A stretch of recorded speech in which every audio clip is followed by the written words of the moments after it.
Hey guys, Jonathan here with TLD out in New York City checking out the Unpacked event, bringing you guys a first look at Samsung's all-new Galaxy S4, which upon first glance does look a little similar to the Galaxy S3, but Galaxy S3, jokes aside, the screen alone on the Galaxy S4 is reason enough for me to call it an upgrade. The Galaxy S4 actually isn't much bigger than the Galaxy S3, and in fact, it's actually thinner and lighter than its predecessor. The display jumps up slightly from 4.8 inches on the Galaxy S3 up to 4.99 inches on the Galaxy S4, but they are definitely rounding that up and marketing this as a 5-inch smartphone. The big thing though is not the actual screen real estate increase, it's the amount of pixels that they packed in the display. So now it is rocking a full 1920 by 1080 resolution display, packing a massive 441 pixels per inch. Now I'm sure the video does not do it justice, but seeing it in person, the display looks absolutely incredible.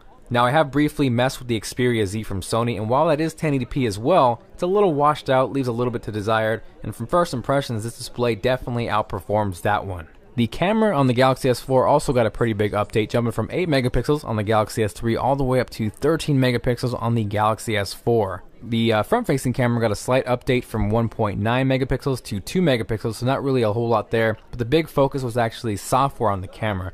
We actually see some of the features brought over from the Galaxy camera over to the Galaxy S4, so you have a lot more control and customization. They also have what they call dual cameras, where you can use both the front and the rear cameras at the same time.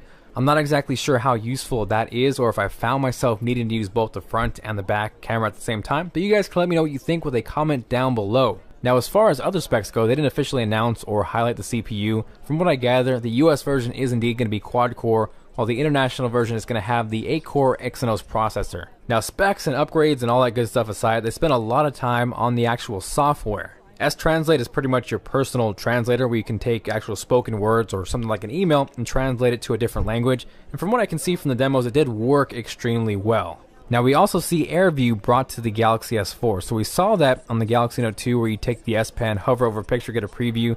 You can actually now do that without the S Pen and actually just use your finger to hover over a picture, get a little preview, actually scroll through video, or even browse web pages. So you actually want to scroll, you just swipe your hand left or right to even change tabs, and that's going to allow you to control your screen without actually touching it. So that's actually cool if you're eating or you don't want to get your display dirty. They also did announce smart scrolling with your eyes, which is a little bit weird. I will bring you a closer look at that and some of the features more this weekend when I have some more time to sit down and process everything.